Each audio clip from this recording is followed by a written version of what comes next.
வணக்கம். கால் பாதத்திற்கான பயிற்சி பாகம் 3. மரப்பலகையின் மீது அந்த இரும்பு மேட்டை வைத்து செய்யுங்கள். 2 முதல் 5 நிமிடம் வரை செய்தால் போதும். 4 பயிற்சி செய்து காட்டுகிறேன். ஏதாவது ஒரு பயிற்சி செய்தால் போதும்.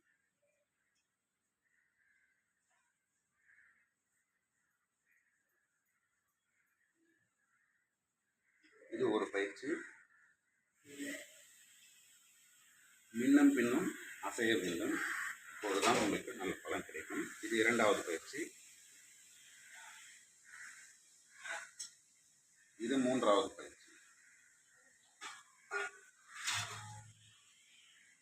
இது 4வது பயிற்சி. ஒவ்வொரு பயிற்சியிலும் மின்னும் பின்னுமாக அசைய வேண்டும்.